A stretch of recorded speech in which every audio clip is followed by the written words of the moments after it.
복음서가 네 권이잖아요. 예수님을 알고 싶은 거잖아요. 예수님과 예수님의 그 당시에 실제로 어떤 일이 있었고, 예수님은 실제로 어떤 말씀을 하셨고, 그 주변에는 어떤 사람들과 어떤 사건이 있었나. 그게 우리가 너무나 알고 싶은 거잖아요. 그런데 그걸 알려주시는 분이 한 명이 아니고 네 분이 계세요. 우리 앞에. 그래서 네 명이서 우리에게 막 예수님에 대해서 이야기를 해주시는 게 이 마태, 마가, 누가, 요한복음이죠. 근데 문제는 뭐냐면요. 이 네 분의 증언이 조금씩 다르다는 겁니다. 자세히 읽어보시면, 이건 왜 이렇지? 마태랑 좀 다르네, 마가복음은. 뭐 이런 느낌들이 나올 때가 있을 거예요. 근데 그런 게 나오면 불경한 생각이야.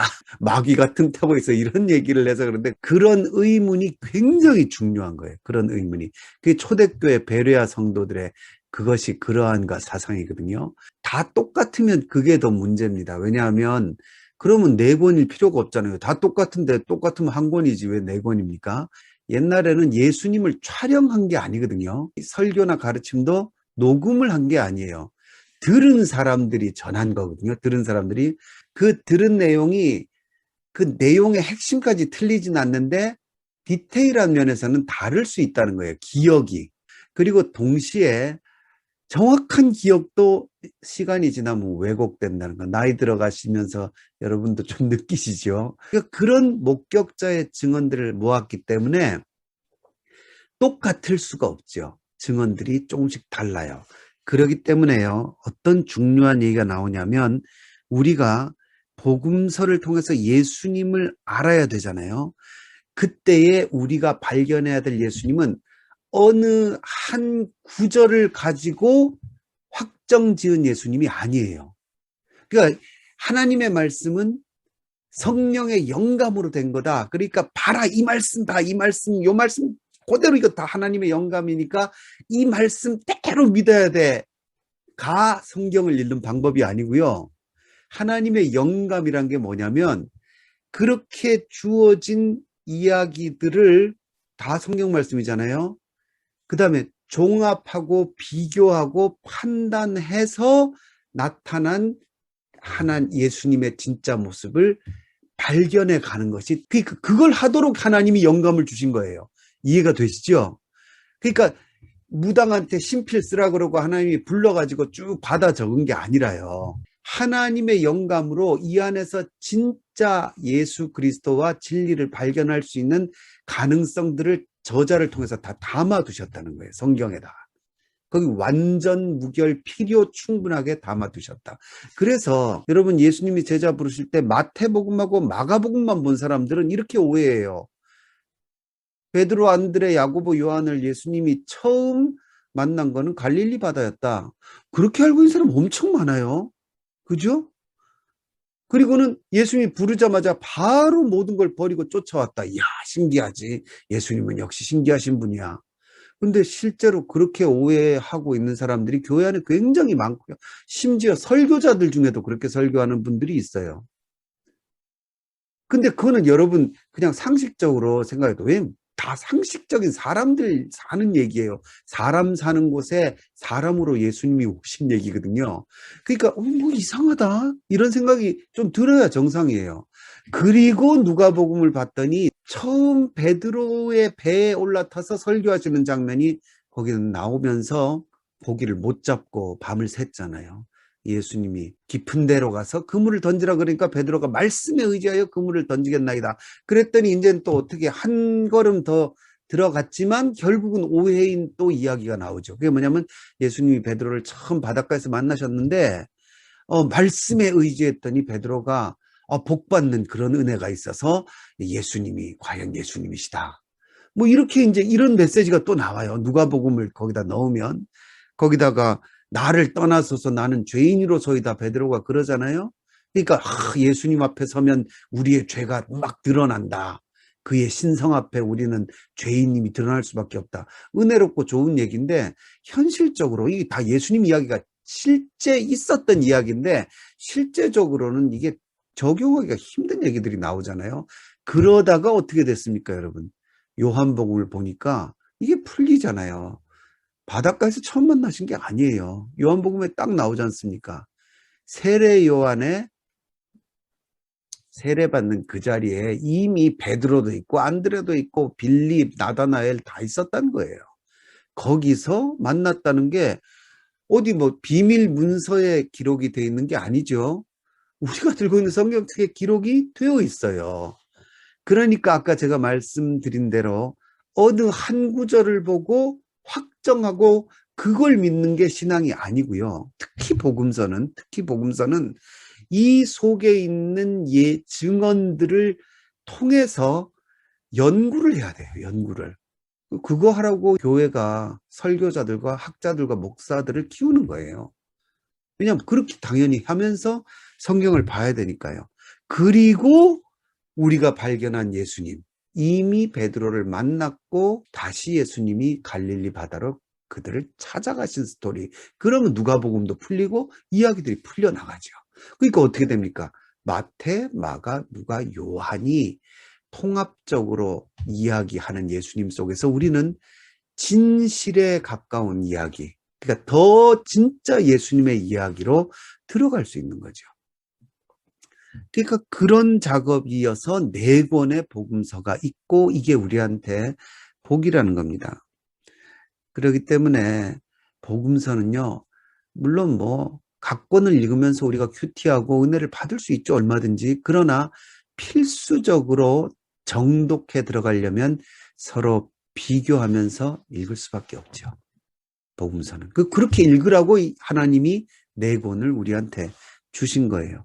그러니까 제가 아까 말씀드렸지만요, 여러분, 성경을 읽으면서 떠오르는 의문을 불경하다고 절대 생각하면 안 됩니다. 그게 바로 정독의 필수 요건이에요. 왜 이러지?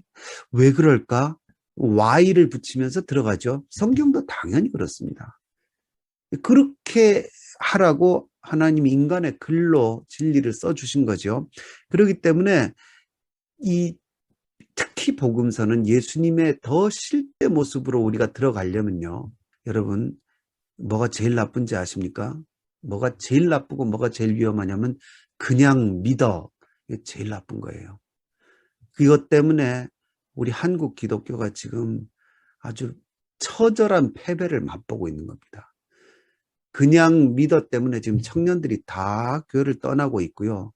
왜 그러냐면 바깥에 나가보니까 오히려 예수를 안 믿는, 예수를 공격하는 애들이 성경을 더 치밀하게 읽어요. 그래가지고 공격을 하면 그냥 믿어 이렇게 교육받았던 애들이 할 말이 없어요. 그리고 금방 그쪽에 현혹이 되죠.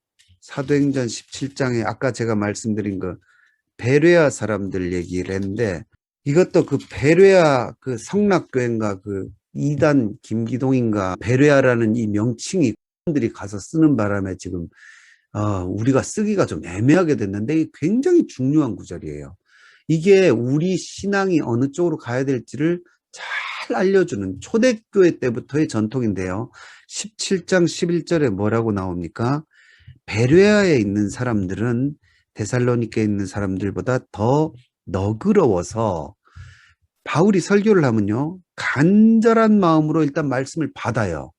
그 다음에 어떻게 합니까? 이것이 그러한가 의문을 가지죠.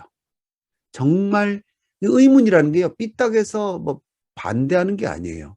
더 깊이 알고 싶은 마음이죠. 그래서 날마다 어떻게 했습니까? 성경을 상고하였다. 이렇게 나오죠. 잘못 번역한 말이 여기 나와요. 더 너그러워서 이렇게 번역을 했어요. 이건 유게네스란 말인데요. 이 말은 개역 성경에 어떻게 번역했는지 아시죠? 더 신사적이어서 이렇게 번역했는데 이게 원문에 조금 더 가까워요. 이것도 완전히 잘 번역한 거 아닌데 이게 원래 무슨 뜻이냐면요, 한마디로 귀족적인이라는 뜻이에요. 귀족적인, 고품격의. 그래서 이게 성경에 2번 더 나오는데 아예 뭐라고 번역이 됐냐면 귀인이라고 번역이 돼요. 귀인, 이 말이. 그래서 한 귀인이 왕위를 받으러 갔다는 비유에 나와요. 그게 유게네스고요. 또 하나는 바울인데 우리 개정이 어떻게 번역했냐면 문벌이 좋은, 그 뭔가 품격 있는 걸 얘기할 때 유게네스를 써요. 근데 이게 근본적으로는요, 귀족적인 걸 얘기해요. 고품격을 얘기해요. 여러분, 고품격의 반대가 뭡니까? 고품격의 반대. 그 저질이죠, 저질. 그러니까 베레아 사람들의 신앙은 고품격의 신앙이었고, 반대로 이것이 그러한가 이런 거 없고 성경을 상고 안 하는 믿음을 바울은 지금 이 사도행전은 지금 뭐라고 얘기하냐면 저질신앙이라 그런 거예요. 저질신앙. 그러니까 우리 안에 이 신앙이 힘을 잃어버린 게 특히나요. 지금 같은 과학시대, 이성만능시대에 기독교가 이 품격 있게 시작했던 이 기독교가 초대교회 때부터 그 품격을 잃어버린 거죠. 그리고 그냥 저질 신앙에 머물러서 그냥 믿어. 그냥 그 잘못하면 그게 그냥 목사나 설교자 말만 믿어. 이게 되는 거거든요. 그래서 지금 우리의 신앙을 이렇게 품격을 높이는 훈련들을 해 나가야 됩니다. 제가 그걸 하려고 이렇게 하는 건데 뭐 호응이 있는지 없는지는 모르겠지만 하여튼 누군가는 해야 되니까 하는 거예요. 이거를. 그래서 비교하면서 복음서를 읽으라. 결국 이거예요. 비교하면서. 그러니까 여러분도요. 읽다 보면 이렇게 돼요. 예를 들어서 마가복음을 읽으시잖아요. 마가복음에 어떤 이야기가 나왔어요. 마가복음에 예를 들어서 예수님 변화산 올라가시는 이야기가 나와요. 그럼 읽다가 이제 은혜를 받죠. 왜냐하면 그게 실제 역사적 사실을 바탕으로 쓴 기록이니까 거기서 예수님은 정말 하나님의 보내신 하나님의 아들이시구나 이런 걸로 은혜를 받아요. 그러다가 다른 복음서에는 이게 어떻게 써졌나 이렇게 궁금할 수 있어요. 그렇죠? 그러면 마태복음은 어떻게 써졌나고 볼 수 있어요. 다른 복음서를 보는 거예요. 그러다가 이런 것도 발견하는 거예요. 요한복음에는 이게 없네? 이것도 큰 발견이에요. 그럼 뭐 어떻게 됩니까? 요한복음, 요한 선생님은 왜 이걸 안 쓰셨을까? 이것도 좋은 의문이에요. 다 베레아 사람들 같은 의문이에요. 그러면서 우리는 성경 안으로 점점 들어가면서 그 안에 서로 비교하면서 예수님의 그 변화산 사건의 진짜 이야기도 더 깊고 통합적이고 더 디테일한 것까지 알게 되고요. 동시에 그걸 적었던 한 몇십 년 뒤지요. 마태, 마가, 누가 선생님 몇십 년 뒤에 썼잖아요. 그걸 적을 때 그 글을 적었던 그분들, 그 초대교회거든요. 그들도 뭔 사정이 있으니까 요거는 뺐나? 뭔 일이 있으니까 요 부분은 다르게 이렇게 얘하고 표현을 했나? 이런 것들을 비교하면서 필연적으로 그렇게 읽을 수밖에 없죠. 그게 정독해 나가요.